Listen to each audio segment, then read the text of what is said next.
Throw Gang, we are joined by the Rich Composite King. Gross. Lauren Schlossman, myself, the V-Neck Vixen, James Harris. Welcome to the weekly Running the Boys, with today's full episode only available on Patreon.com/throwingfits. We have added a whole new light situation to the studio, which the audience cannot see. It's lit. But hopefully, it's just more. I mean, the studio gets better day by day. Got some shelving coming soon. I ordered some chargers, ordered some bins for all the shit on the floor.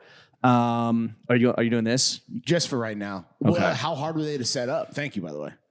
Not hard at all. But if you're going to go sunglasses, then fuck it. Studio is so bright, I gotta wear shades. Not really. Nah, I'm not wearing them. Sorry. Okay, good. Bait and switch. What was I talking about? Oh, before we get into seeing a guy almost die at Madison Square Garden, a new battle in the shorts inseam wars emerges. Mm-hmm. And the summer movies we are most looking forward to. Let's get into some housekeeping. Oh, thank you to everybody who bought summer shirts. Yeah. They're gone. They're sold out. Whether for you, for a homie, for a lover, for a partner, for your pops, for your son, for your daughter, for your mom, because it was Mother's Day. Yo, a mom in a summer shirt would go hard. Yeah.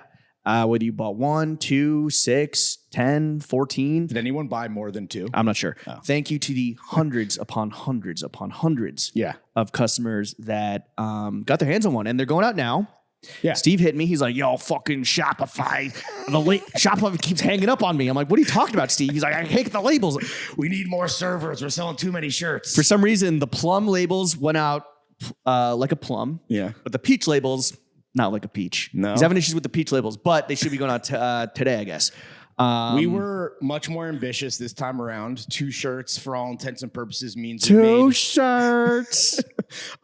We made twice as many, basically, as last year. And just again, thank you guys. I mean, it always blows my mind because, like, there's that imposter syndrome that's always lurking. Maybe more so for me. Maybe I'm just speaking on behalf of myself, but the best part, you double the fucking SKUs, you double the fucking quantities, you go deep, you hope that people react, and the Throw Gang fucking had us like always. The best part is now I and you can add 2 perfect summer button downs to our wardrobe because button downs are tough, right? Button ups. The spectrum is usually kind of between like Dwight Schrute in The Office and a pedophile. A Scandinavian pedophile that was caught on camera by, who's this guy? Vitally? I don't know. This guy, he's like catching pedos with like C-level rappers and then bringing them to the California police, and the police are like, I'm sorry, we can't arrest this guy just because you pretended to be a 15-year-old boy and lured him to the fucking Whataburger. So that doesn't mean that we can arrest him. He's the new Chris Hansen. But now people are like, yo, fucking woke. Thanks, California. You can't get this pedo off the street just because Vitally or whatever brought him in. Yeah. Because you didn't like follow the due process of the law. That's fucked up. Did you ever watch To Catch a Predator when it was like having that big cultural moment? No. It's, listen, pedophilia is wrong. Okay. Is there a butt coming? No, and I don't condone it. But no, and it is kind of fucked up. Like in a lot of the cases, from what I remember, when like there was this kind of pushback against the vigilante justice that was To Catch a Predator, where it's like you're setting these guys up. I don't know if.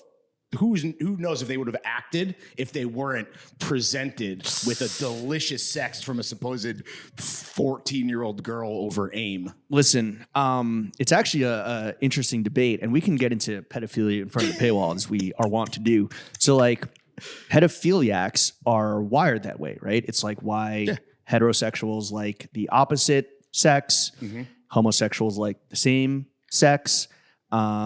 Pedophiliacs are wired to love children. Nature versus nurture. Yes.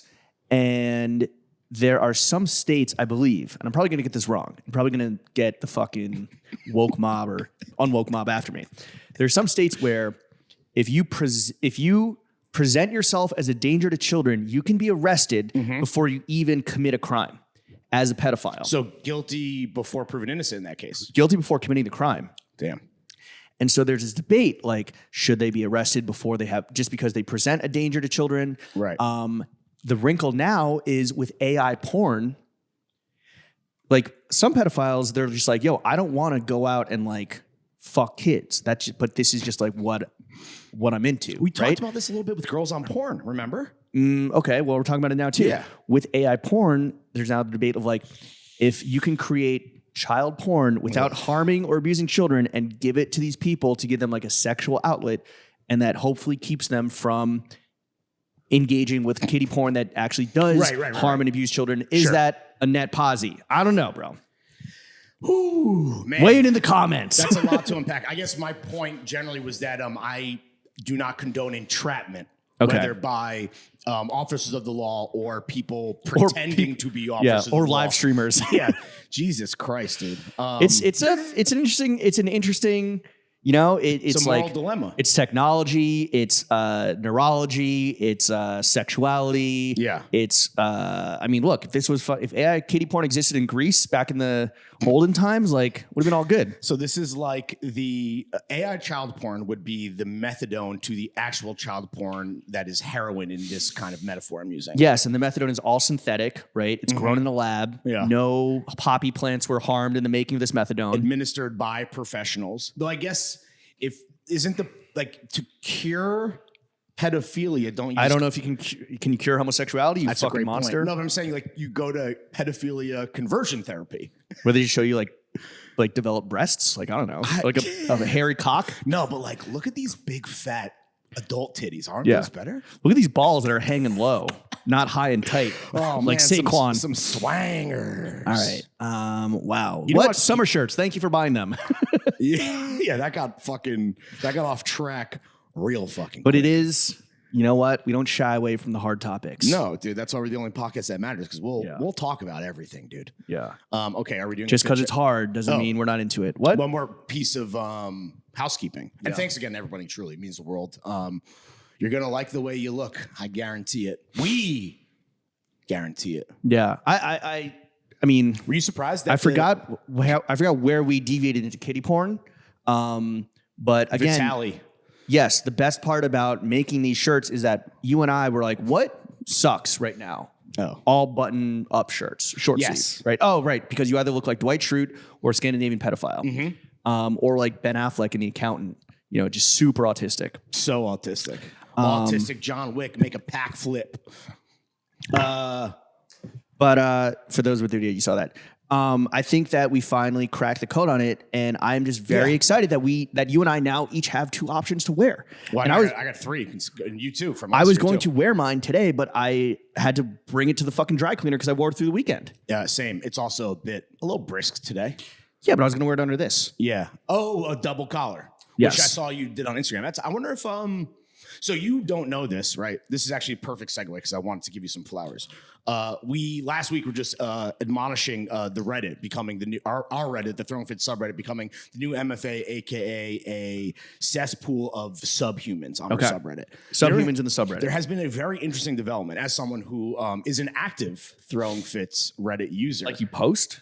Well, every so often I'll answer a question because the two questions I answered this weekend before I get into your flowers are one is I ID'd your Bottega ring for somebody asking because they posted your Vegas little kind of flex pic. Oh, all the snakeskin. I'm throwing hissy fits. Yes, sir. Yeah. The hissy fit pic. And then I also had to clarify how tall I am in relation to someone wanting to buy a large in the summer shirt.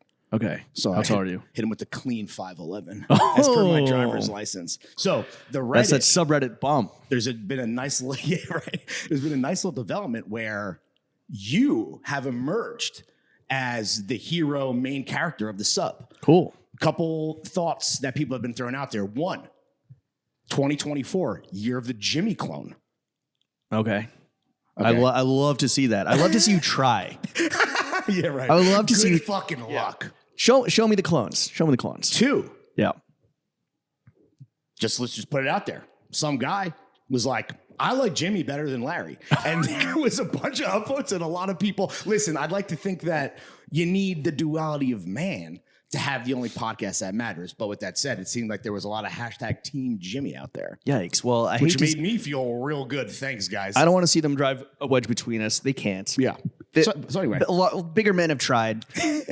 Larger forces have tried. And guess what? We repelled them at every fucking thrust and parry. Yeah. My epee is a What is that? It's a fencing sword. Oh, that's it's a what that's popular. It's a popular New York Times crossword puzzle answer. Oh. My épée will always parry your lunge. Pause. Ooh. And yeah, you can't drive a wedge. There's no Team Jimmy, Team Larry. There's only Throwing Fits. Team Throwing Fits, and Team Chuck. And yeah, right. Everyone's Team Chuck. Yeah, and but that's nice to hear because like undefeated and we never fucking lose. But that's nice to hear because I've stopped reading the subreddit because it was just so mean. And like we've talked about this, just reading the comments, like whether you have to, whether you don't. Right. I've just kind of stopped just because I don't want to like take the risk. But yeah, that's cool. Hit me in the DMs if you want. I don't know, any clone advice. I don't know. The answer is our legacy. Like, what is the like Larry clone is a well-established trope, but like, what is the Jimmy clone? I don't know, and I'm not saying that because I'm so. If you know, you know. I'm so fucking like avant-garde esoteric. But like, I literally don't know. I finally remember how we got to pedophiles. I was going to ask you, do you still like when it's like, oh, how do you define your personal style? You used to say Scandinavian pedophile. Oh, that's what it was, baby. Nice. Wow. Okay. Yeah, I was gonna say, do you still? No, I don't claim Scandinavian pedophiles. My personal style, Canadian pedophile. You know, I was thinking about this like as freaky ass podcast where I'm a 69 god. Yeah. Wow. Are the kids still 69ing? Or why are you asking me? Ask the pedophiles. Are the kids? I mean, because you date. Yeah. What date is it appropriate to be like, let's 69? Or does it happen organically? Probably an organic thing. We got to ask for consent. Yes. Do you consent to 69? Yeah. Yo, baby girl, what's your favorite number as she's sucking on your adult hairy and then cock? You're hoping that she says 69 and then you hit her with a nice and then you just fucking flip her? Yeah. That doesn't really sound like consent. Yo, baby, how tall are you? let me do some math. Let me work the cosine, see if this is gonna work out. Consent, unlike sexuality, is not a spectrum. It is pretty cut and dry. So when here's a question. Do I need to wear these headphones? They're not really working with this hat. No. All right. Although it's a director's hat, so you look like a fucking like you're on set. Let me ask you this. Call me Richard the way I'm trying to link later, shawty. Nice. Let me ask you this. Yeah, hit me. When people talk about personal style, and weirdly, personal style as a fucking 2-word phrase has like taken off, I feel like, as fashion and style has become like a mainstream pillar of culture, right? It's no longer a part of music. It's no longer a part of sports or entertainment. It is its own thing. When someone asks, what's your personal style? Are you supposed to come up with a fucking like 2-3 word, like quippy little combination? Or is it just like, it is what it is? I think when we ask it on like a podcast, we're hoping, and this is why we've stopped asking. Because it's fucking stupid. Because like we hope somebody has something funny and fun a la Scandinavian pedophile like chambered, but like we realize that they don't. So I guess mine has become more of a queerbaiting jock. I guess I like that. Yeah, a queerbaiting jock. Yeah, queerbaiting swirly giver. but you're baiting queers and then you're committing hate crime. And then I'm killing them. Yeah, you're not drowning them in the swirly. No, the swirly is my butt. No, I don't know. What's your personal style, Lawrence? Yeah, cool uncle. By the way, congrats, baby. Thanks. The reveal was nice. Thank you. The real $1 million baby. Nice. I did not react to that when you respond. I was like, here's I workshopped it with him in the DMs and I got no response. Here's my nephew who I love very much, will die for. And he's like, yo, $1 million baby, pop culture reference. I'm like, shut up. Okay, I'll like your heart, but right. First was send in the appropriate 3 hearts because we love here. I was so I got those photos from my sister-in-law. And when we did a little like kind of larger family gathering on Saturday, that was a combination like meet the baby for some other family. I've met the baby a bunch of times, but some family members meeting him for the first time. My parents were there, so it was like a combination Mother's Day thing. It was a belated birthday party. And she gave me an envelope. Uncle James went in the CP Company chore coat. I'm biking home. And I'm trying to make sure that they're like not getting like jacked up and folded. Did you open it there or were you saving? Yeah, like so I didn't know they were photographs. And I was on your block pretty much in Clinton Hill, Bed-Stuy. Not sure which one. And actually was definitely looking very Clinton Hill that day. On a sunny Saturday afternoon, it is Clinton Hill as fuck, boy. Thank you. And I reach in and the photographs are fucking gone. And I'm like, fuck. Slam on the brakes. Some guy on a bike like swerves wrong. He's like, fuck you. I'm like, fuck you. Turn around. This nice Uber driver is like, yo, back there. Wow. And I like bike back down Beep Avenue, wrong way in the bike lane. and there's some traffic, and I like have to like veer out into traffic, and I don't. This is like crazy. Like this is like uncle brain, right? This is big unk brain. I like veer in front of a car that's moving, and I'm like, stop. And he's like, oh shit. And I bend down and I pick up the envelope. It has like tire tracks all over it. I'm like, oh fuck. I'm like, thank you, bro. He's like, yeah, all good. So I just called traffic, and then I get home, and luckily the photographs were all good. That's all that matters. But there was a second there I was like, oh my God, did I just, and you know what? I was like, you just, reprint the photos or whatever. This is funny you're telling the story because Jenna today told me a very similar thing where she was biking back from a workout class and a gust of wind caught one of her favorite hats. And because of the busyness of the situation of where she was biking, like the traffic, she was like, yo, that's done. The hat is gone. Like she was like, I can't double back. God forbid. Damn. I die over a dad cap that was sent to me for free. Whoa. Yeah, Loud. that was loud. Yeah. Anyhow. Anyway, yeah. The pictures were unharmed. Yeah, I definitely went unk mode. Okay. And Bin Slackin loved that caption. All right. So Went unk mode, no Tar Heel. the last piece of housekeeping is. Wait, is this in front of the paywall or behind the paywall? Oh. I guess in front of the paywall. No, it's been 16 minutes. Yeah, well, you wanted to get this housekeeping in front of the paywall. Housekeeping goes in front of the paywall. Like, so we'll go into. We haven't done a fit check yet. Yeah, but that's like we're gonna give away half an hour for free. No way. What? We're not giving a half an hour away for free. No way. Okay, so do the last bit of housekeeping, then we'll go behind the paywall. The last bit of housekeeping is the thing you said you don't want revealed. Okay. Because it's the guest this week. But we're on well, you don't have to say the guest. You can just give the housekeeping. Okay, so the schedule this week is Boys Only. Normally will be out on... Right now. Is out right now. You're listening. The guest app will not be tomorrow. It'll be Thursday with the afters on Friday because we have a very special guest who will tease behind the paywall. And we have some information in that podcast that is paywalled for a much bigger media outlet. So we just are going to wait for them to drop. And then that'll be live a little bit later in the day on Thursday at noon. Thursday, noon Eastern. Yeah. Instead of Wednesday night, 1 a.m., 10 p.m. West Coast time. Not even 12:01 a.m., bro. Really? Yeah. That's so if you're in LA, that's when it's scheduled. If you're in LA, you listen to that shit at 9 p.m. You can. I think that's actually kind of tight. That's weird. Maybe the one benefit of living on the left coast. I wonder if that fucks with our charts. To be honest, I don't think so. That's weird. They take so long to fucking update. Anyway, Chef, you can you can end the preview right now. Omar Apollo, baby. Yeah. Wow. Big gay talent. His words, not ours. Yeah. The whole episode is basically him trying to fuck me, I would say. Mm-hmm. Right? I think I was getting those vibes. Yeah. And I told his publicist, I was like, yo, I'll do hand stuff for a follow back and an add to the close friends. Yeah, he was talking that real spicy about his close friends. But yeah, Omar Apollo pulled up. He was not hungover because he's not drinking, but it was, I think, 2 days after a late night at the Met Gala. And definitely, I don't know. I think he had a really good time.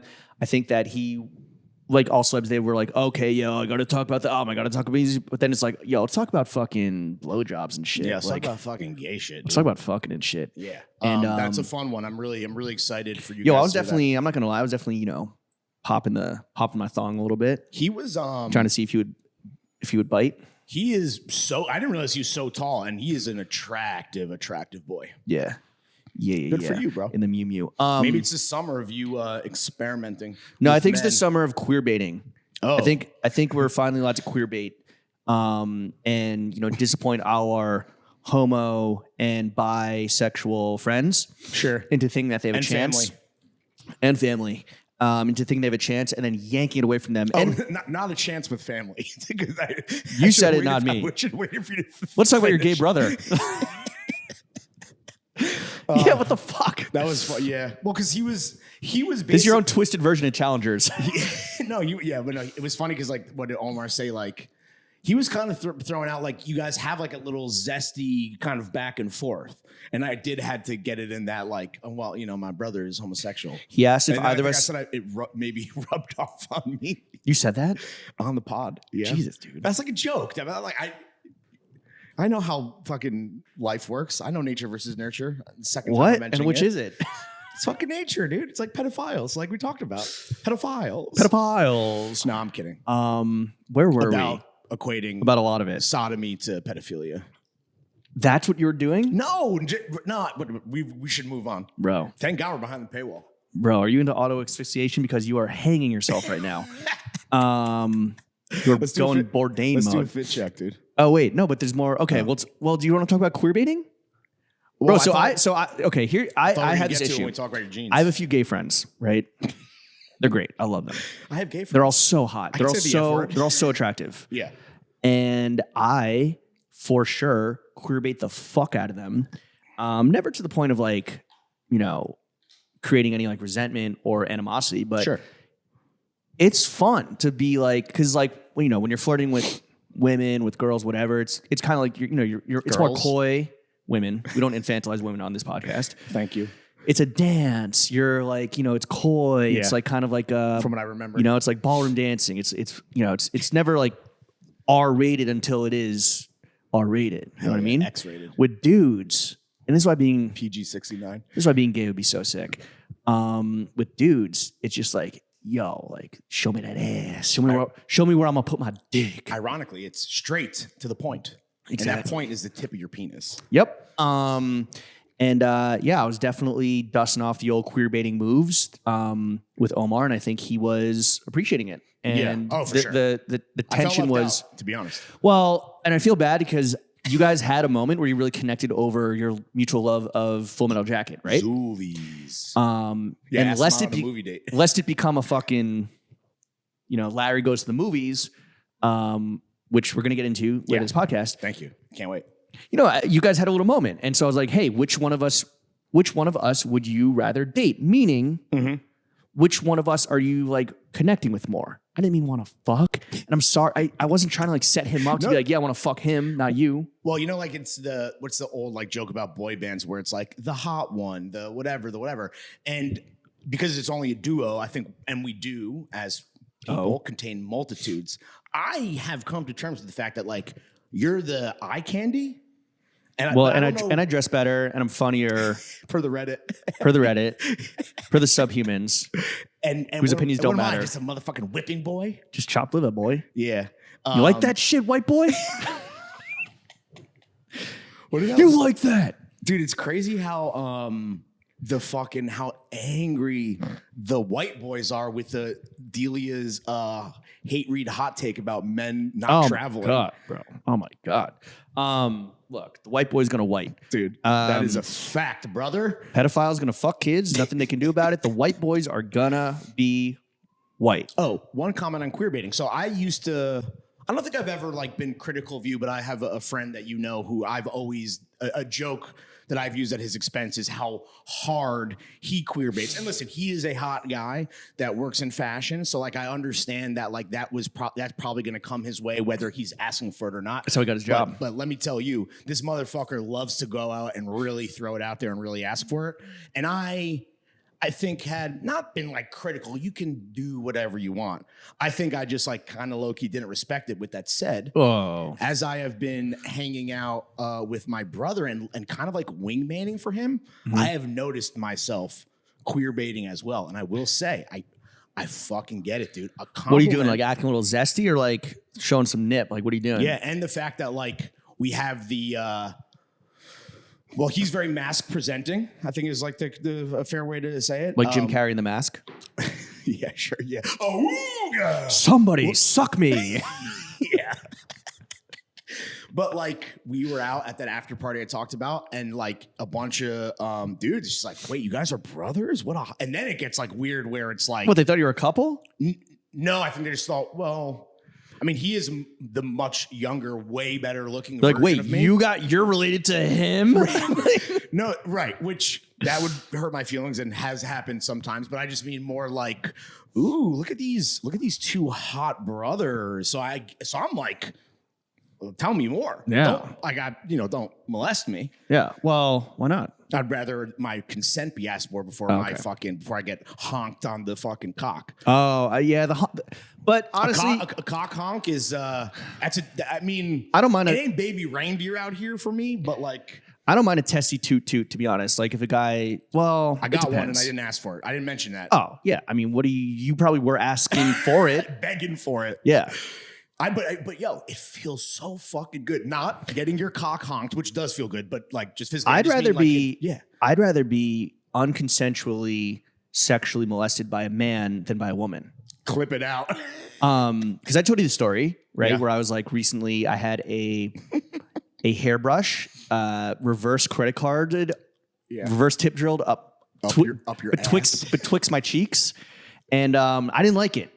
But if a dude will give you a little fucking awooga, then you know what? That's a higher compliment, I think. Yeah, I think so. I'm with it 100%. Yeah, I think I guess the lesson is, though, don't sexually molest. Yeah, don't anybody. do that at all. Yeah. Do as we say, not as we. No, wait. Don't do as we say and don't do as we do. No. Are we on the paywall? I was just saying I get all the hype around queerbaiting now. Yes, it's great. And I hope it's the summer of queerbaiting. Oh, it's a QB summer, baby. All right. And we ain't talking Queensbridge. We ain't talking Queens Boulevard. I am queerbaiting. Nice. Well played. Let's get into a fit check, Lawrence. You want to go ahead? Sure. As you said, I wore the rich composites, the foam de garçons. The socks are the Hicks slouch socks. Nice. How do they compare to your run-of-the-mill? Where do you get your normal Game Mozart socks? Okay. And how do these compare? Well, these are a lighter weight slouch sock for the summer. My threadies are a midweight. So I will say that Cam, friend of the show, Cam Hicks, I think he nailed these. When I supported him publicly, a lot of people, and this is, listen, the same argument. Good for you, man. Thank you for your service. Well, supporting a black creative, yeah, you should thank me. Good for you. Thank you for your service. It sounded sarcastic. No, it's just funny. Like people like complain. It's funny who you choose to big up and provide a link to versus just being like, tag, thanks for the free shit. What are you saying? That I want to be black? No. That I want to be cool? Are you black baiting? No. Are you fucking what? Did I say? Did you say that? I don't know. What are you? So are you saying like? Okay. So keep going. So who do I normally support? Like who do I glaze? No one. Oh, no one. Well, you never provide a link of like where to buy or what I've. Yeah, what I or what you spend your money on. Yeah. Well, and forget. Okay, it's one thing to spend your money on something and then tag the designer as if you got it for free. And I'm not saying you did that. Yeah. It's even more beyond support wise to cop something, tag them, give all the information, and provide a link of where people can go buy. Yeah. And I'm sure that the clicks must have gone crazy. I'm sure that Cam really appreciated it, and he must have reposted it. I have to imagine because you tagged him. What? You tagged the brand, you tagged him, I actually don't think he did, but he was very thankful, and I do hope that I sent some purchases his way. But absolutely. It's interesting, and this is such Put it in the dumper, brother. And this is such a privileged thing that I had never considered, but it was a 3-pack for $65, and I just Apple Pay, boom, cop support. And because it's a great product that like I do, obviously, everyone knows my penchant for gay Mozart socks. People were like $65 for a 3-pack of socks, and I didn't even consider that was like a lot of money per sock. We're very privileged. Yeah, we are in that regard. But I have something. We have money. Oh, damn it. That was supposed to be cleaner. All right. I thought you might like this copy. Okay. You save the packaging? Well, because I want to read something to you. I thought this would be, you appreciate When did you buy these? Huh? When did you buy these socks? I don't know, but they just arrived the other day. Oh, okay. But I hadn't worn them yet. Today's the maiden voyage. Okay. Act like I'm sad. Act like you've been there, but sit your half white ass down and listen to I'm Cam. sad. Act like you've been there before. Leave them shoes at the door. You should. I was thinking that would be a nice little like you put that sign on your front door. The new shit is I'm gonna tweet a photo of shoes in the house. You like that shit, white boy? Shout out Cam Hicks. The pants are. I don't think they're out yet. I've worn them before. They are Cheapy Company cargo pants. They must be out now. They're spring 24, no? Yeah, maybe. I don't know. Dude, they are. They're spring 24. You talked about your chore coat. We obviously are goggles men. Those are the friends. Shout out fucking Enrico. Shout out Giovanni. Shout out all the fucking boys over there in Valentina. Milano. I'm telling you, bro. These pants are incredible. The cheapy apparel. Forget the jackets that everyone knows and loves and the lens lords. The cheapy apparel. Going to be my point, I think.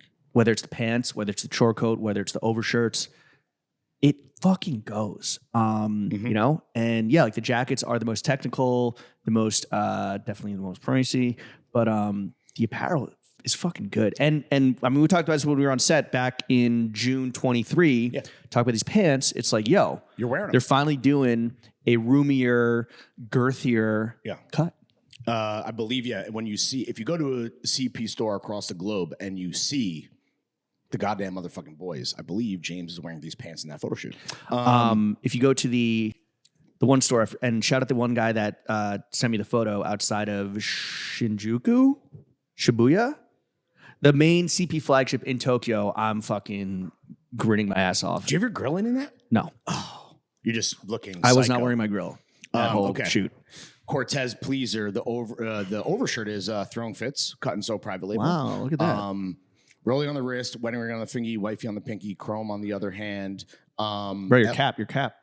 Oh, the hat is, and after that, when you gave me the go ahead that we could talk about my most anticipated movies on the summer Zuvi slate. Gave you the go ahead. It was my suggestion. Yeah, that's all. Sorry, okay. That's what I mean. Sorry. Jesus. Sorry. When you said, "Yo, should we talk summer movies?" I got fucking jacked to the tits, and because Richard Linklater is going to make an appearance on my most anticipated movies of the summer. Hell yes. Everybody wants some. Yo, great fucking movie. And I would say because Dazed and Confused is so iconic, I feel like Everybody Wants Some is underrated. But Everybody wants some. If you don't know what I'm talking about and you haven't seen it, what a beautiful period piece about guys being dudes. Everybody wants some. Everybody wants some. So what's the main song called? It's because it's not. They're not singing "Everybody Wants Some." I have no idea. I would love to rewatch it. I haven't seen it in a while. The hat is, and after that, it is based on a photo of Richard Linklater on set, where he is wearing a hat for some brand, but he put a piece of masking tape over it and wrote Panavision. For all my cinephiles out there, know it doesn't get much better than shooting 35 millimeter on Panavision. Facts. That's what we're shooting on. Yeah, shout out Panavision. And you know what's funny about Panavision? What? You can't buy any Panavision equipment. They only rent. Okay. Which is just something that I think is very unique and nobody else does in the motion picture equipment business. Interesting. Facts. And shout out Edgar, who's in New York. Yeah. So honestly, a perfect fucking confluence. I said cucking. Perfect fucking confluence of all the homies, both in my heart and actual, because I'm not friends with Richard. Everybody wants some. And you're sipping on what? LES's finest. I got this new Celsius fucking raspberry peach fucking smacker. And then check this out. This is random. We've been talking a lot about Zins lately. A guy told me, not at my local bodega, but they're discontinuing, he said, peppermint 6 milligram. Really? Why? I don't know. There's definitely been a shortage. I haven't been able to find them, so I had to go spearmint. And then this guy, fucking, yeah, dude, I don't know. He just said there. I'm like, I don't know why they would discontinue that flavor specifically. But probably because it causes something terrible related to your health and your mouth. I guess it's not because it's not due to not due to not being popular. Yeah. So it's definitely something like a government issued recall, because I have to imagine that shit ain't good for you, brother. Yeah, I mean, maybe that's why they hit Diffie. So yeah, I'm on fucking spearmint today, which like, no wonder you're acting normal. Normal-ish, normaler. On the cock and balls, I believe I'm wearing Supreme Hanes, and let's toss it over to the new hero of the subreddit, James Harris. Let's talk about your fit today. Don't do that. The loafers are our Legace tassel loafers. The socks are, I don't know, Bombas probably. My new favorite sock, just helping homeless people out 1 foot at a time. Yeah. The jeans are Eckhouse Lata, my new favorite brand. Shout out Mike and Zoe. And we'll talk about the sample so real quick, but they are wrapped in copper foil. Yeah. How are they fitting? Great. Kind of third cut-esque. I meant in the waist. Oh, in the waist, a little tight. Just I had to size up. Again, I think I'm a 32, but maybe I'm not anymore. Are we both 33s? I don't know. But you know what? I did buy these off Essence, and so the size charts were fucking crazy all over the place. I only asked because I wasn't not trying to body shame, to be clear. You just said something really funny. You walked in and you're like, yo, these pants are a little tight. I think it's making me have to take a shit. No, I think it's that I had to take a shit, and then once I took the shit, the pants fit great. Oh, there you go. Yeah. Oh, you needed to take that dump. And also the rise on these is a little higher, and they're a little long, so I was wearing them higher on my true waist, which I normally don't. And so I think just the pressure on the poop-filled belly, that's how science works. I think so. So I had to go and Chris. Also, some other stuff was happening that was just causing stress and bad vibes. So just had to clear it out. You had to evacuate. Dude, these pants are, I mean, I love weird sick. denim, right? You have the Digi denim from Legace. I have another pair of foil denim from Our Legacy, or like silver. And I have the pink Digi denim. These might be my weirdest jeans to date. They're literally wrapped in actual copper foil. And they look like they are. So they're fucking shining like your grill piece, which I noticed you don't have in today. I wore it out all Saturday night. So it's disgusting. Oh, I mean, I fucking cleaned it. No. So it is disgusting now. No. I cleaned it. I'm just saying I'm just taking and also, I don't think I'm going to be, wait, you really think I was going to be wearing it on like every pod? I'm glad you're not. I'll say that. I'm glad you're not. If I do see you tonight, which I believe I will for a hot second, I'll be grilled up. Okay. Very cool. And we're going to talk about grills again because, oh man, my mom let me know how she really felt. But she let me know how she really felt about a lot of other shit too, and I just want to get it all out of the way in one group. Okay, we'll talk about it. Anyway, Eckhouse Lotta, love them. And the next up, I'm wearing a Scenes New York T-shirt. On top of that, a oatmeal gray or oatmeal beige Orly long sleeve cashmere polo, copped off Grilled for a fucking steal. Can I get into a hashtag actually thing about this this polo? Is it not a V-neck? So that would be my question, right? You call split yourself, neck. You call yourself the V-neck vixen. One, I think that right. V-necks. Listen, you don't need us to tell. Maybe you do need us to tell you that. Like the V-neck sweater vest, the V-neck sweater, probably somehow because of the Y2K adjacency, definitely feels like the stock has risen and surpassed the crew neck. Even if, in my opinion, the crew neck is more timeless and classic. Okay. This to me is just a nice, easy breezy, open placket that does happen to be in the shape of a V at a V, but is because of the collar, maybe renders it just a polo. I don't know. I guess I just called it like a split neck polo, but I mean, Orly, goated brand, very pricey. Again, this is one of the brands that right now you can get some fucking steals on Grail the way it used to be for like Our Legacy, the way it used to be for a lot of brands on Grail before like people just caught on, right? And they started using it as a way to enrich themselves. Absolutely. A lot of Orly, a lot of Camille Fortune, a lot of Camille Fortunes? Fortunes, is that how you say it? I don't know. I don't wear that shit. I think it's still a little. Can you get like cheap Evan Kenori? I don't know what Evan Kenori retails for. Billions of dollars. It costs a lot of money to look like a fucking burlap sack. I'll tell you. There's not that much on there. I'll tell you that. Okay. That feels like one that people would be like and if you know, big brain war profiteering move is like reselling Evan Kenori after you fucking. I don't know if there's enough out in the world because I feel like if you're buying Evan Kenori, you're not a fucking like it's. I'm not calling Orly a scrub brand, but like there's definitely people that are buying Orly that are like, actually, I don't fuck with this. I think Evan Kenori is more expensive than Orly or Camille Fortunes or anything. I'll ask him at his art show this week. Yeah, I've been wearing this. Maybe I'll wear my grill to that. I was invited. Oh, Jesus Christ. I was wearing this all weekend.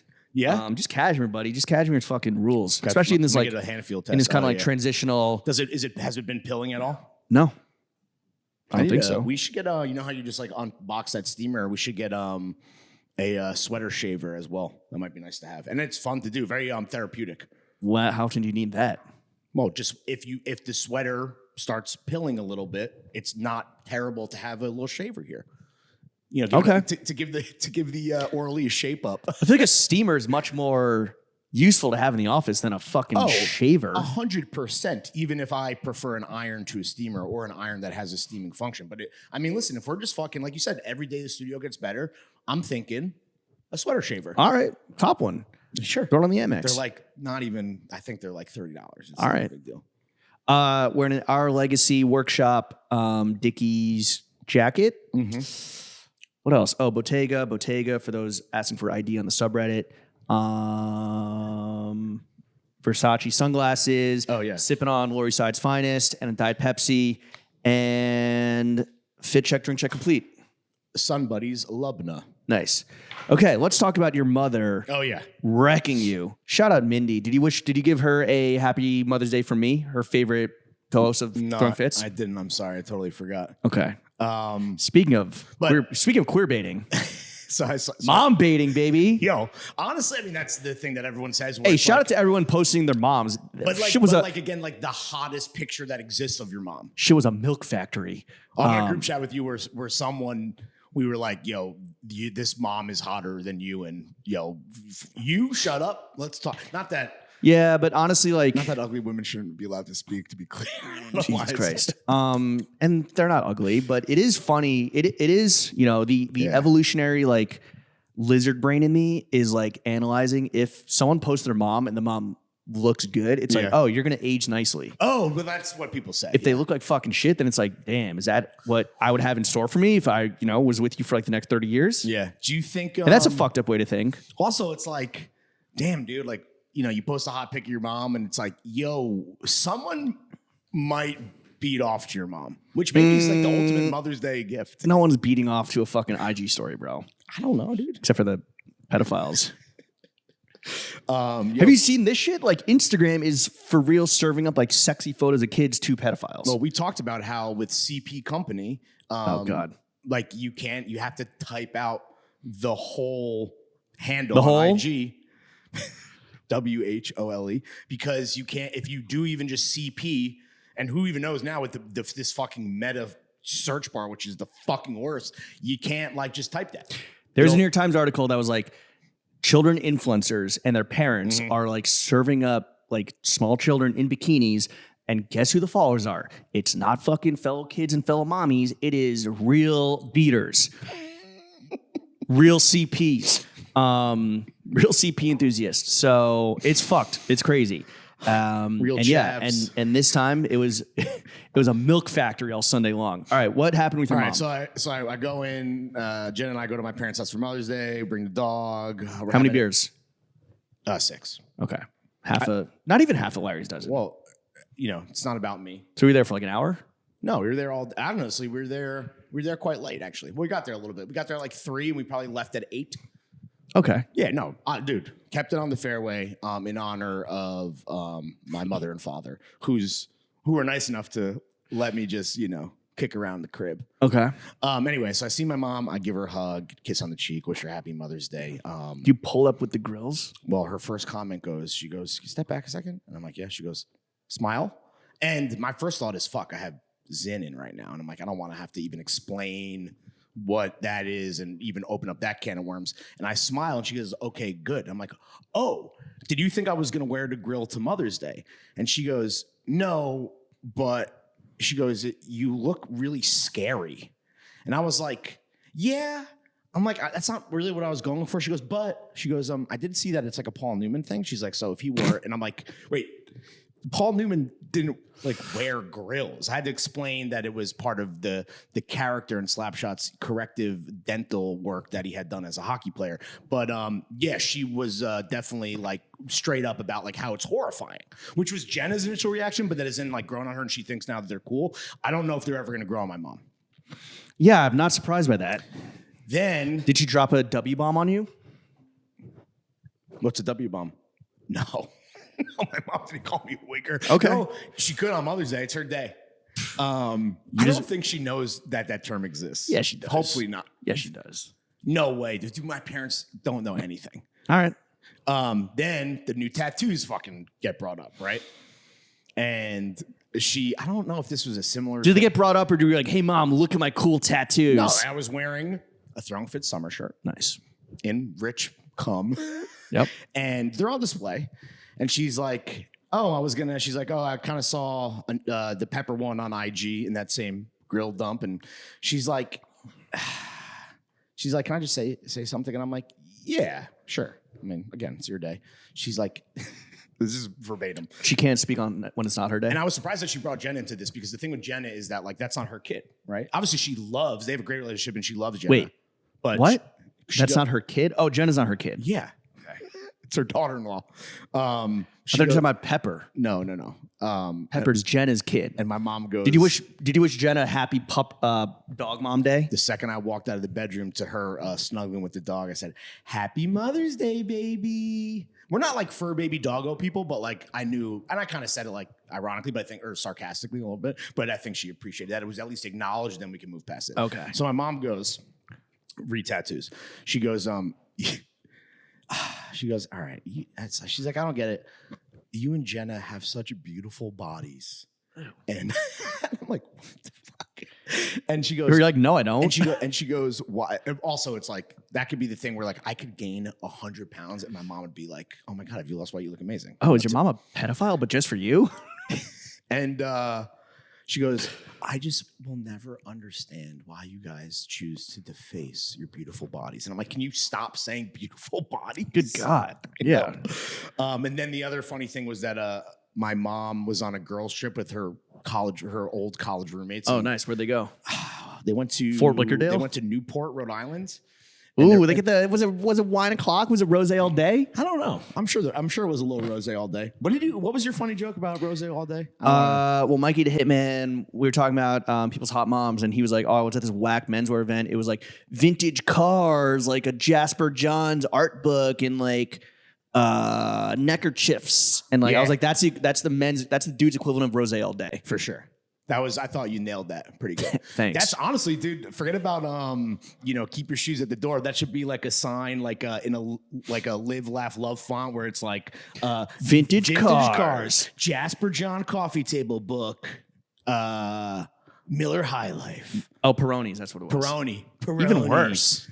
Dude, fuck Peroni. Well, Miller High Life is the champion of beers. So anyway, so when she was in Newport, I guess one of the things they did is they went on they walked on some like famous rock wall or something. I don't know what the fuck it was. But she realized that she didn't have like good, proper, like Gorpy sneakers. And she goes, I'm going on another trip to Nova Scotia to visit a friend of hers that lives there. And she goes, I need your help with finding like some like, again, she just called them like, I think she called them like hiking sneakers is the term she was using. What do you recommend? So I sent her. So she doesn't need like hiking boots, right? Like she needs like a some trail Keens? sneaker. No, so I sent her Some Hokas, some cute Moabs, and I said this is like a real recommendation. I love this like hit of pink and this little neon yellow. I'm like, I think he's a little cute on you. And then she said, well, my friend, I think her name is Gail. She was like, who lives in Nova Scotia. She's like, Gail was telling me about some brand, and she was saying, I'm like, what is she talking about? And it was Solomon. And I forget how she mispronounced it. So then I sent her a pair of also cute, girly with pops of colors, a pair of what do they call the speed crosses? You send her the Sandy Lang XC6s with the fucking pinky. No, those are sold out, bro. Okay. So I sent them to her and I said, I'm like, I'm not kidding. These are real recommendations. I was like, I'm like, my parents are very cheap, right? And one thing they do not spend money on is any type of cool clothing. So I was like, I don't know if you're going to like, balk at these prices, but I'm like, both of these I think are like solid options for you. So that was nice. That was like besides spending time with her and getting her gifts and all that stuff for Mother's Day. Actually providing some utility to your parents instead of just being a fucking. She got her own. Instead of being a chuckle fuck yuckster. She got her own little dumper. Just defiling your beautiful body. She got her own little dumper from her beautiful baby boy with her beautiful body. Beautiful body that's just ruined. You've ruined it. Yeah. So you fucking ruined it. But it was cool. With your moth. Yeah. With your fucking Hannibal Lecter. How do you feel about Trump bigging up your boy? I mean, that is just so funny. Yeah. I mean, it's typical Trump. You just cook. Hannibal Lecter has gone full Trump. Drake, your idol, your entire personality has gone full fucking bozo. He's been destroyed. Wait, I feel like you just. What did he say? We're about to have a summer vibes. Oh yeah, for sure. Yeah, summer vibes up next. Speaking of fucking rose all day, like literally Drake being like, "That was fun, summer vibes." I'm like, bro, come on, don't say summer vibes. Yeah. Which sorry, though I do want some summer vibes from the 69 God. That might be nice. It's about to be some dance hall. You already know. Let me tell you what's going to be some summer vibes are the new purchases. So I went to the Eckhouse Lotta sample sale. Right. It was this weekend at the Maiden Name shop on Orchard Street. Shout out David and Alex and the homies at Maiden Name who we collaborated with on some jewelry for Mr. Paul. And the Eckhouse sample sale, friends and family, of course. Dude, again, I really like this brand. And I like to use it as an example of a brand where, like, look, they might present a certain way, they might market a certain way, they might style their shit a certain way. Mm-hmm. But if you know your personal style well enough that you can like identify things and take them out of the context that a brand gives them or presents itself, and you know that you can work it into your personal style, you've kind of arrived at like medium advanced. Right? Actually, that might be advanced. I was going to say, it sounds like John's enlightenment, bro. It's pretty advanced. If you're like, look, I understand what you're presenting to me and what you're giving me, but I'm going to take it and make it my own. Yeah. I believe that's called personal style. Nice. So I got two things. I got a pair of these like jewel tone, beautiful sapphire blue track pants. They're almost like is the it nylon. Yeah, Like, they're like swishy, like not super swishy, but they're like kind of like a crinkled nylon, kind of like they call it as Nalgene. They're fire. And I wore them out that night. They're fucking great. What's the cut? Like, what's the fit? Are they baggy like these? Not super baggy. What's the? Is there a closure or anything? On No, maybe hem? maybe a little baggier than that, but kind of like straight leg. These are pretty baggy. And not crop, but like maybe like a 30 or 31 inch inseam. So like not pooling crazy at the you got to the sag feet. them, is what you're saying. No, not at all. I'm just saying like they don't pool crazy at the feet. How like tall pooling are you? 5'10". Nice. Pulling track pants is like that's sloppy, not in a good way. Too Slav core. No, I feel like Slav boys, they like hike them shits up to the tits to show off their cool Adidas socks. But got those and then got some fucking leather, some pleather, some Lucci Daddy shorts, bro. They are pleather. Yeah. With the neon green contrast stitching. That's neon green. They look white on IG. They're the only pair available. So they're a little big. They're 34. They sample? I don't know, but they're the only pair there. They're a size 34. I'm a 32. And so they do sag a little bit. So they're not like I could hike them up. Like when I was trying them on store, my boxers were hanging below them. Yeah. And all the queers and the gays were like kind of being like, oh my God, what a look. And I was like, yeah, it's very Vetements, isn't it? Yeah, like they're fucking sewn in or whatever. Ian Bradley was like, yes, those are a must. David, what did fucking Steven from Saudi Book Club were like, yes, you have to. Yeah, what was the damage on those? Like how good were the prices? I wish I could have had time to go. I was bummed. I was blessed to have someone from the brand be like, you know what, you're good. Wow. Yeah, you're good. Wow. Yeah. Because those are the homies, and we're trying to run the pod. Wow. When Zoe's in New York. But yes. It brought up an interesting question because like these are short. They're like maybe a 2-inch inseam, right? 3. Maybe 3. Because I was sagging. Oh, like the actual inseam might be just like 1 or 2. They're real coochie cutters. Yes. It brought up the question of what inseams are we fucking with these days? And I think last week or maybe on an afters, you and I agree that like all inseams matter, right? There's no one. It's not like years of inseams past where it's like 5 or die. Right now, we are loving both 3 inches, super short, super slutty, or like knee length, whether that's like 9, 10, not capris, but like just above the knee to just under the knee. Yeah. Whatever that is on you. I think it's like around a 9-inch inseam. The Colbo shorts are that long. Yeah. My real leather jorts from Preem are also that long. Yeah. They're actually that's like what jorts are, I feel they're like. They're the inverse of your Lucci Daddies. The Lucci Daddies. Yeah. But it's interesting. Like it's almost like 5-inch inseams as the middle, moderate, temperate ground are not really doing it for us, or we already kind of have so many 5-inch inseams where it's like, truly, let's explore either much shorter and sluttier or a lot longer and flowier and baggier. My question for you is, which one do you think it's harder for a new kind of big-brained inseam Jones enthusiast to get into? Do you think it's easier to go shorter than 5, or do you think it's easier to go longer? I think easier to go longer. I think a lot of people are enthusiastic about 3, but you know what? Until I see it in the fucking streets, all this big slut talk isn't really. I don't expect it to really go off like that. You got to be about that life if you want to claim Slut Boy Summer. I wore a pair of when Frank had a jorts workshop, jorts making workshop at Leisure Center 2 summers ago or last summer. I got a pair of 1-inch inseams. Walking around with those is crazy. I love the phrase jorts workshop. Yeah. Yeah. The jork shop. Do those ever really like, is that like for example, did you bring them to Fort Lickerdale? Is it like a stunt John for like a stupid, like, you know? I don't know where those are. The pleather Lucci Daddies, I do wish that I had for Fort Lickerdale. And I think that it's like 3-inch inseams. It's going to be tough. Like, you know, let your freak flag fly. But I think that the 9-inch or the longer inseams are going to be, it's just an easier move and also familiar. Like we all had much baggier shorts when we were young. Oh, totally. You're right. There's a nostalgia factor there. Yeah, I'm going to agree with you because like when I bought when I went to my little vintage Patagonia stand-up buying spree on eBay, you know, it's a crapshoot with it's a lot of like women's shorts being like sold as like a men's whatever, 33, 34. And those are, I think, so I have a bunch of pairs and it's like a range, but there's the best looking ones, this beautiful faded blue that somebody else put the work in for me. I think they're like a 3.5, and I don't have a boxer situation because as everyone knows listening, I'm a boxer briefsman, but I was like a little self-conscious, and I love my stems, but it made me be like, yo, I got to do some fucking quad work. You do have chicken legs. Well, they're chicken pins. They're lean. Okay. That's how I would describe them. I got lean stems, dude. But so chicken, like a chicken. And the fact that my natural waist is also so high, that 3.5 kind of ends up being 3.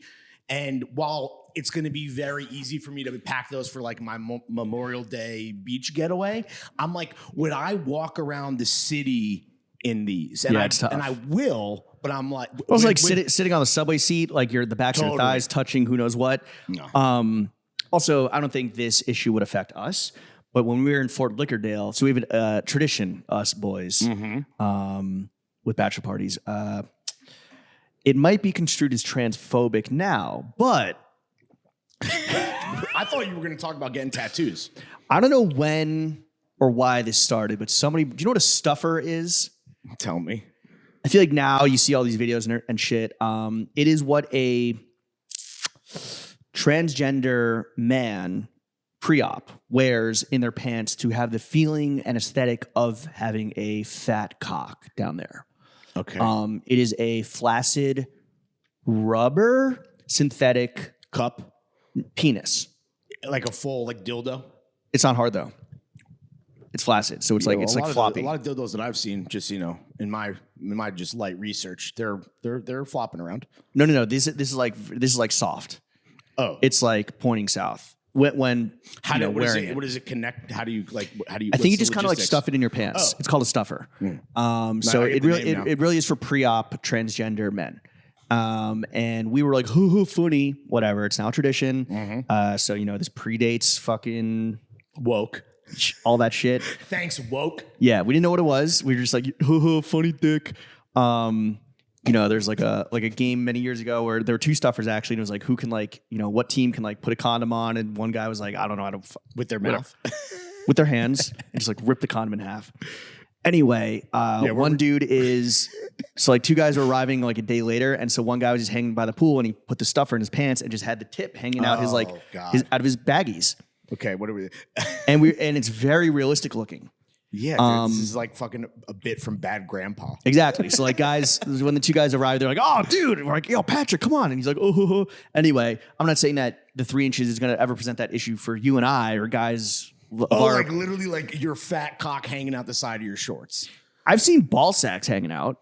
I think that happens, which is why I keep the brains especially for the older in guys. My baggies. I know, that's the thing. I think with 5 inches, where it's become, and again, I kind of wrote about this in Dumper. I will never publicly take all the credit for anything. Jesus Christ. But I think that you and I, with that, the 5 or die, really pushing baggies, obviously are our best selling pod shorts. I think 5 is just mainstream. Yeah.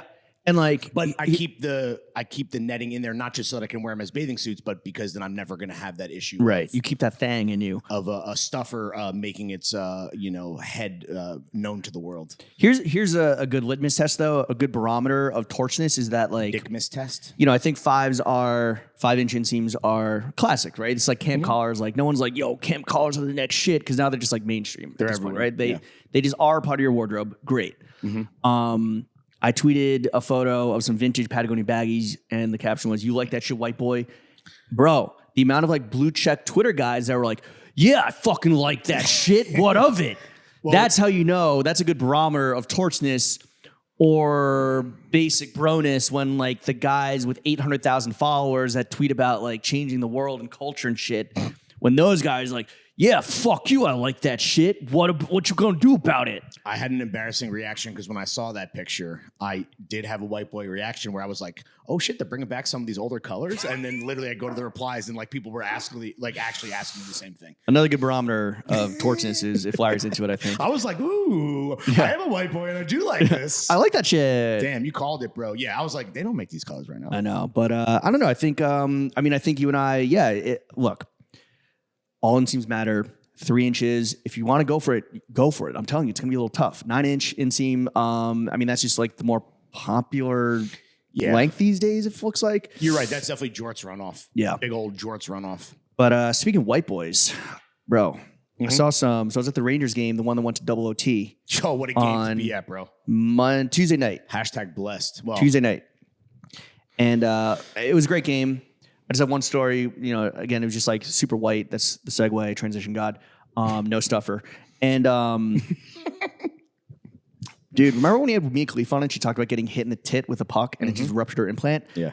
The same fucking shit happened, except to an old white guy where my brother and I, shout out David, shout out the New York Knicks, shout out James Dolan, shout out New York Rangers, shout out Madison Square Garden, shout out the most famous arena on earth.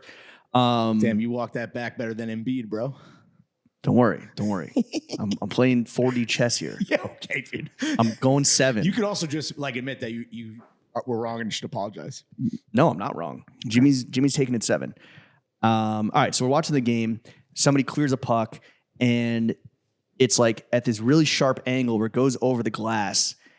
And it's funny because we're low enough where like the fans, well, all the fans are hardcore fans, but we're low enough where like a lot of the fans around us are like older, whiter guys, which is really nice because like they don't really stand up that much because they're fucking old, right? And this one guy. They only got so many fucking left in them, you know? You got to save them. Well, it's funny also to see who the influencers are that have been seated like in your area because they're just like there to eat the crab. Yeah. Which is one guy next to me was like just eating a plate full of crab. And I was like, yo, this guy better not fucking get crab juice on me.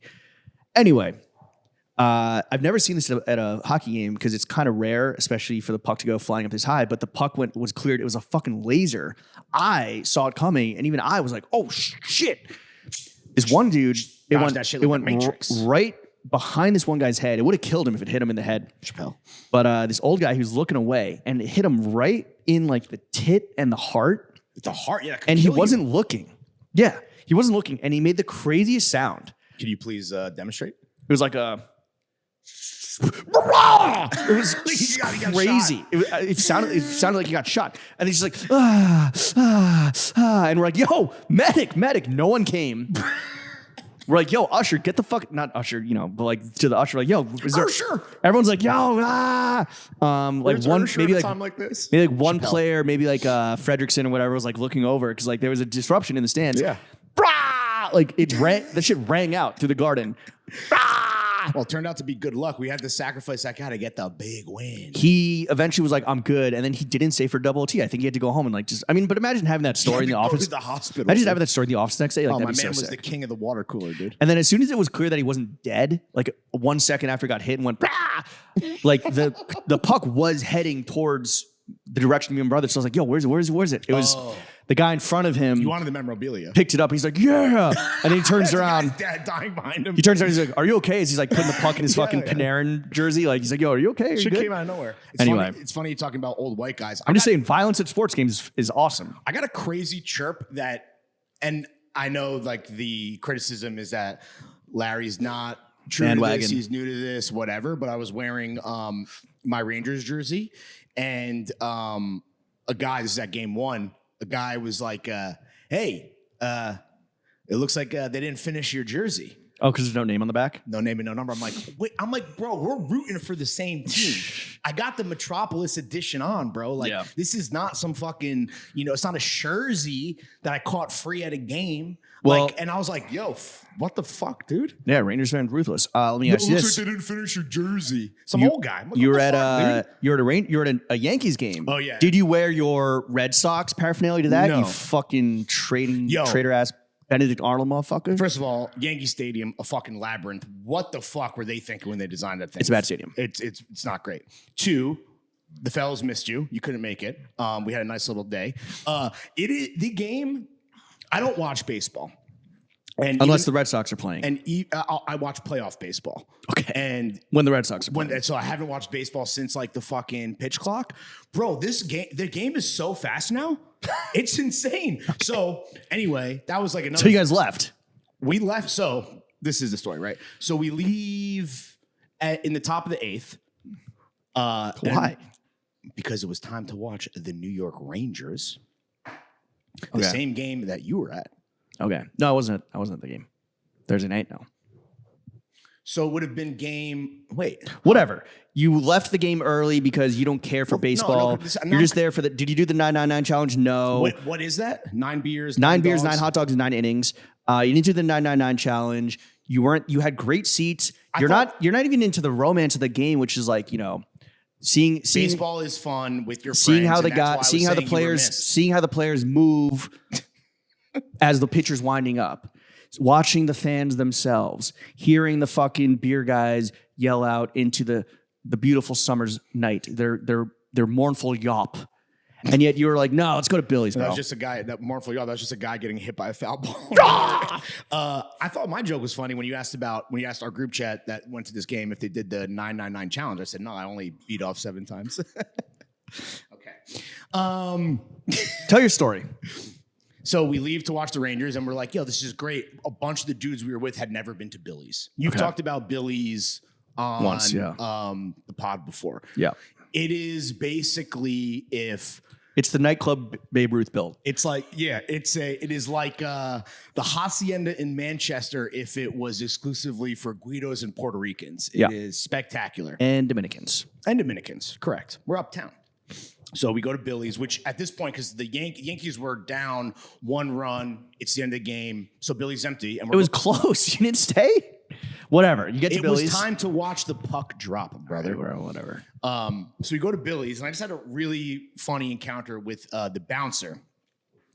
So I give him first. He's asking to see your IDs, which, like, I know that's probably that definitely is just policy. But as like a dude who is old, who is self-conscious about his age, I felt really good that he asked, even though like he's asking everyone.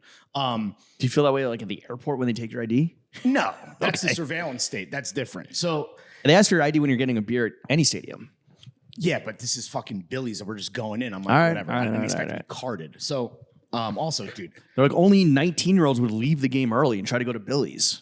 Honestly, yeah, 19-year-old fucking boys to see every fucking bartender there is a shorty, dude.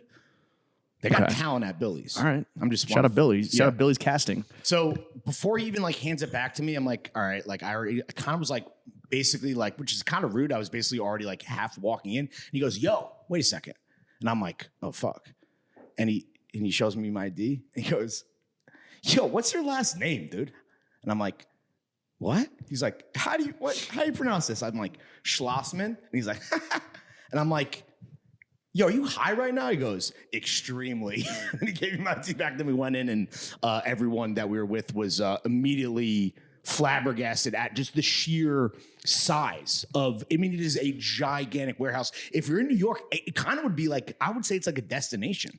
Fuck going to Yankee Stadium, go to Billy's. Like it's the cathedral to lukewarm tequila shots.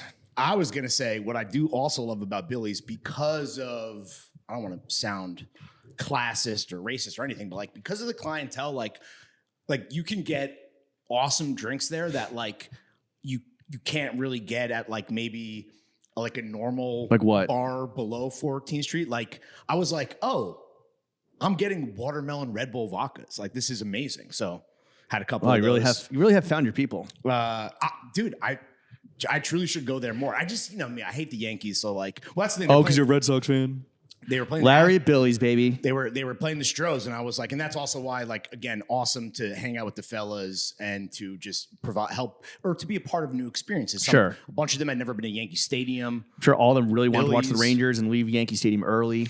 Well, look, if you're new to this, let's talk about something in which you are in fact true to this. Let's talk about the summer lineup of blockbusters. Oh yeah, okay. Hitting theaters.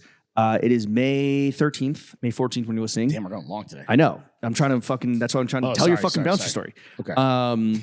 Let's talk summer movies brought to you by Lawrence. What's your last name again? Schlossman. With his beautiful body and now his beautiful mouth is going to take us through the slate of films and flicks that you're most excited for. Yes. Dropping I have this summer. Larry, take it away. Okay. First up. Action. First up. I already got my tickets pre-ordered IMAX. The number one movie, the only movie I think that, forget about the summer, that could even stand a chance of dethroning Challengers 1A, Dune 2 1B. Dude, Furiosa. You love it because the woman says 30 lines of dialogue. That was crazy to me when I saw that on Twitter as well, where Anna Taylor-Joy, who plays a younger Furiosa, previously portrayed by Charlize Theron in Mad Max Fury Road, which came out in 2015. You and I both agree, one of the best movies of the past decade. Absolutely fucking for sure, yeah. Scorcher. Very watchable, very rewatchable. In the what row in IMAX? We're dead center. Nice. We're definitely sitting, I think, farther back than you would sit, but Jenna was willing to come with me, and she liked Mad Max a lot. We saw Fury Road in theaters, so like she wasn't not on board. But for me to convince my wife to see a movie at 7:30 p.m. on a Tuesday night, I was like, she's gonna need to be, I think, moved. She needs to be a little back. Oh, you got it too? No. I'm looking at what row I was in for Dune 2. Oh. I mean, I can look at my ticket right now. I'll tell you. I think I was in row at first. Oh, row E. Which at first I was like, fuck, is that too close? Turns out is perfect. Kips Bay? No, the actual IMAX theater, Lincoln Center. Oh, no, I'm going to Kips Bay. Well, first of all, watch out. You might get punched by Steve Buscemi's guy. Oh, that's right. Who, prayers up. Yo, can I say something and please don't get mad at me? That guy was a fucking little zaddy. He was a big zaddy, actually. Yeah. The guy that punched him? Yeah, I mean, Steve Buscemi is a national treasure. I'm not trying to give compliments to any fucking assailant of that man. But the guy was hot. Bro, I'm not trying to call this criminal. You call yourself a queerbaiter? Row E at Lincoln Center, the only true IMAX theater in New York City. Okay. Sorry. Kips Bay is just easier to get to for us, and we'll be hot off a fucking barn burner from Memorial Day weekend. We are in L. That's so far back. I mean, it's far back enough. Will it not just look like a regular ass movie screen? Like you need. I feel like if you're paying extra for IMAX, I feel like you gotta get the full fucking. I mean, bro, I understand you're going with your wife. I'm just trying to do compromise. This is a movie that I have no doubt saw Dune 2 twice in 70 millimeter. Saw Challengers twice. We'll probably be seeing this twice. Maybe when I pull my matinee and go dolo, I'll just do.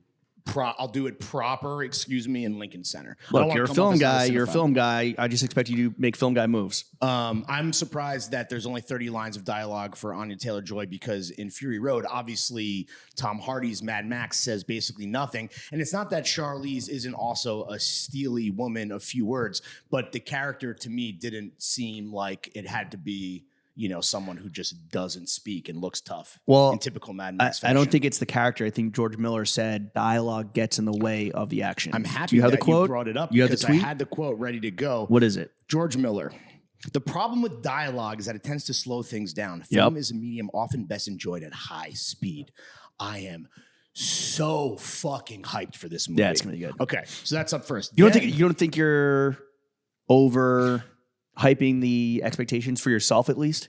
George Miller is such a goat, and Fury Road was so good that I think that there is a 0% chance that the bag is fumbled, where like maybe it won't be as good as Fury Road, which is just pure fucking high octane gasoline. Also, Fury Road came out of nowhere, right? I think. See, there was no precedent, is what I'm saying. Oh, in terms of it being like, lack of not relying on CGI, what do you call it, like real stunts, all practical effects. Mm-hmm. It came out of nowhere, meaning that there is no precedent. Whereas like you walk into Furiosa, you're like, oh shit, if this is as good as Fury Road, it's gonna be fucking gas, literally. It's not the whole movie is not a car chase. People are saying that like you shouldn't, like, it's obviously part of the universe, but it's its own thing. It's not this full.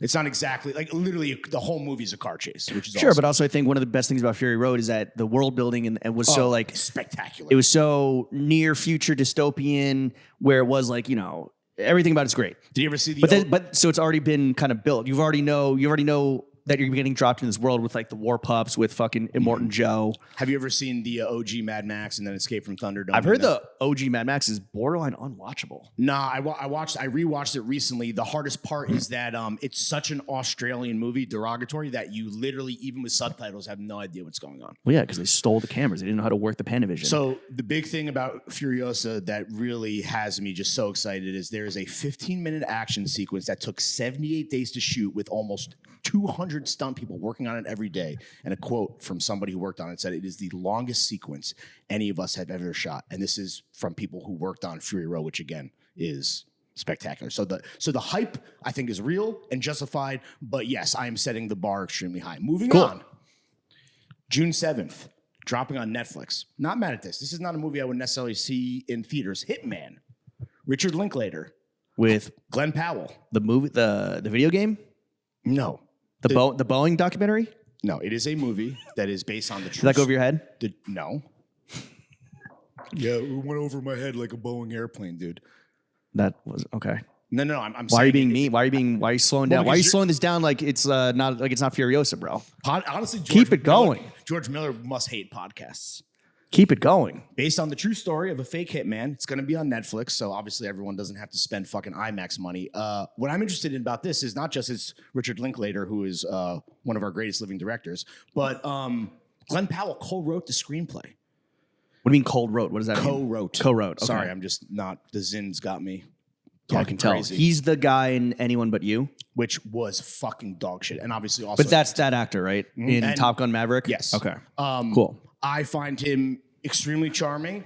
I think because anyone but you, was so bad that like I think this could be like a little make or break. And from all the trailers that I've seen, I'm pretty excited for that. So that is a movie that I'm looking forward to. Is that like a date night movie, or is that Larry gonna fucking have what Larry's does and yell at the TV? I don't think Jenna will necessarily be interested in seeing that. So I think that'll be all me. Okay. All right, mark your calendars. Next up, June 21st. Yeah. The Bike Riders. Oh yeah, what is this about? I think it's like a fake hell. It's like 10 years in the life of a fictional Hell's Angel type biker gang. Oh, I'm a Hell's Angel. It's funny you say that because Tom Hardy is doing another. Forget about Austin Butler not being able to shake the Elvis accent. He is the lead. Tom Hardy is doing just one of the dumbest voices, so you know it's going to hit. I can't even. I think it's supposed to be Chicago.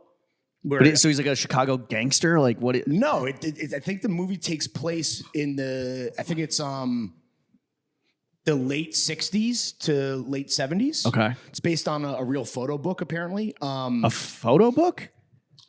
Inspired by the real 1967 photo book by Danny Lyon called, but I don't know actually what that book is called. It doesn't say here. Okay. Mike Feist from Challengers is also in it. Art Donaldson, which you haven't seen Challengers, but that's a pretty good cast. And again, if Tom Hardy's doing a dumb voice, I feel like it's going to hit. Okay, next up, also on June 21st, the new Yorgos, dude. Yorgos is on a tear. Kinds of Kindness is coming out.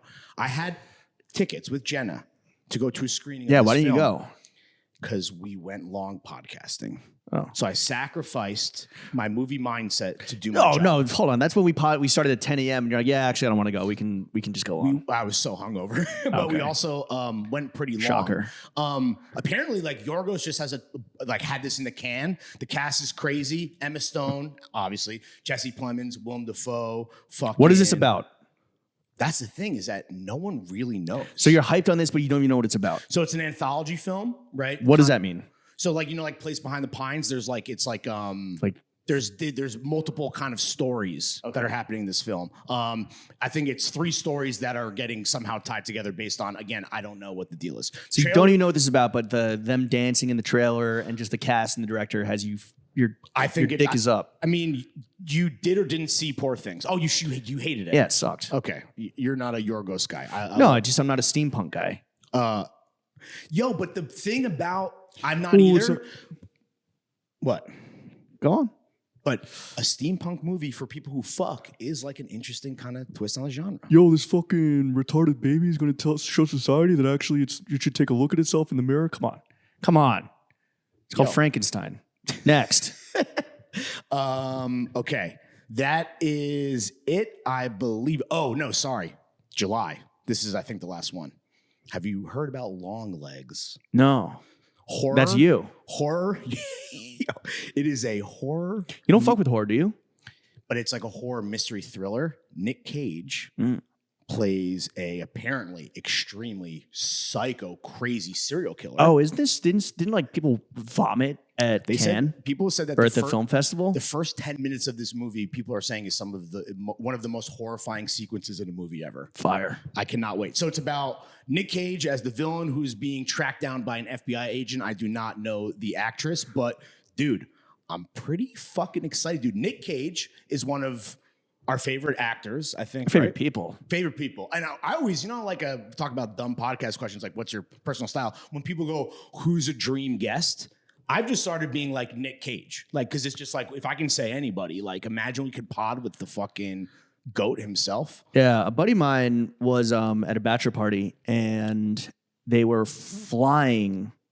They're doing not skydiving, but doing something like a little bit outside of Vegas. Okay. And there's a bar just like at like the airstrip or whatever. Right. Or maybe they're like meeting a friend that was like flying in because I think there was like a pilot. And Nick Cage was there with like a hot Asian woman and another woman. And the hot Asian woman is his current wife. And they were like, the two girls were just hanging on their own. And he was just at the bar getting fucking bombed by himself. Oh, you've told, yeah. Oh, I've told this on the pod before. No. Yeah. And my buddy was drinking? like, I don't know, but he was just like, yeah, I just got married like for the 5th time. And he's just like at the bar, just fucking throwing him back by himself. Interesting.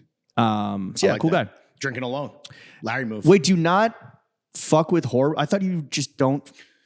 No, I fucking mean, horror. Silence of the Lambs is technically a horror film. It's the only horror film ever to win Best Picture. No, I agree. I think it's a misnomer, but that is like how it is kind of classified. No, I'm not a horror guy. Speaking of which, the movie that I'm kind of on the fence about is this Alien Romulus movie, which like is canon and like maybe a low key throwback to. Well, bro, everyone knows that fucking Prometheus is like the one. No, sorry, I'm making fun of you. No, I would rather have had the 3rd entry in the Ridley Scott prequel trilogy. Oh, well, everyone knows Tony Scott's the real fucking big brain Scott, dude. I mean, come on, dude. That is a take that I believe I've said dude. publicly before. Also, by the way, just RIP to Tony Scott. Yeah, Ridley, why don't you talk about the bridge, bro? And hold on, and I'm almost done. But anyway, keep going. Wait, so let me ask you this. Did you watch the remastering of the OG Alien where you see Sigourney Weaver's bush? Like in high, like remastered, like it's higher quality where you don't see your bush in the OG. They edited it out in the OG, really? but in the remaster, whatever, call her George because she got that W bush. Woo! You can see it in like that, sexy underwear scene or whatever. Yeah. I've actually never seen it. She must have had. So that's that real fucking. I think. When did that come out? 69. Whoa, no, like 78, 79. 70s. 69. Come on, dude. What's wrong with you? It came out in 1979. My bad. 1 to 10 years off. I knew there was a 9. Who said 79? Who said 79? You're right. Jeff. No, I'm kidding. What else? And then in terms of movies that are coming out this year that are not technically on the summer slate that I just wanted to shout out is I've been rewatching all of Robert Eggers' movies. So Egghead, like his book, The Witch. Oh yeah, for The sure. Lighthouse and The Northman, and they all hold up. They're all great. He has a remake of Nosferatu that should be good. And then what's the big one coming out in October? Well, Bong is back with what is it? Pattinson? Mikey 17 with Pattinson, yeah. And that's gonna be really fucking good. I think that'll be fun. Don't give a fuck about Joker. Oh, and then my one final shout. Why don't you give a fuck about Joker? It's gonna suck, dude. Did you not like the OG? And I thought it was fine, but I didn't think it was like. I mean, there with all the shit that was happening in the culture war around it, like kind of just like you can't just things can't just exist, and and I try to just view these movies like in a vacuum without being influenced, but like that. Oh, what about Deadpool 3, bro? You mean Wolverine and the Deadpool? Yeah, I don't care. Deadpool 3. I'll see it, but I'm not like excited. Oh, and then new Twisters with Glenn Powell. A Quiet Place Day 1? No, don't care. You hate that. You hate Quiet Place. It's good. Yeah. Bob Marley, One Love. That already happened. Yeah. Kung Fu Panda 4? American Society of Magical. I can't say that. that just hit streaming. I will not be watching that. Wait, what is it again? I scrolled past that. I don't know. I lost it. Can you not say that? I don't think so. We're behind the paywall. Ooh, Godzilla Kong. Did that come out? What month is it? Yes. So that's like already out of theaters, I think. And I haven't seen the new Planet of the Apes yet. I'm looking forward to that. Back to Black. What? Back to Black. Amy Winehouse. No. And I was gonna say, shout out Marissa. Dude, Bad Boys 4. Dude, the trailer. What you gonna do? The trailer looks so fucking bad. And Jenna, like her favorite movie ever is like Bad Boys 2. Oh my god, and I might have to see that in theaters, dude. And I fucking cannot stand. Well, Bad Boys 3, fucking trash. This shit, fucking trash. Yo, Beverly Hills Cop, July 3rd. Bro, just watch the original. Why don't you? Oh, the new Twister's gonna be good. Why don't you watch? Here's a little experiment. Since you love horror movies, Silence of the Lambs, Alien is sci-fi is its own thing. It's a monster, dude. Why don't you go and watch Skinamarink? I've heard about this. And report back. Is it a banger? I have a friend that loves horror. He loves watching movies. This was the only movie he's ever walked out of, not because it was bad, because he wanted to fucking die. I'm familiar with the plot, and I believe who recommended. It's not even the plot. I think Jay was like, "Yo, this shit is a banger." Apparently, it's the sound. The sound. He's like, this is burrowing into my brain like a worm in RFK Jr.'s head, and I need to get the fuck out before I just like keel over and die. Yeah. Kennedy's not good with their fucking top.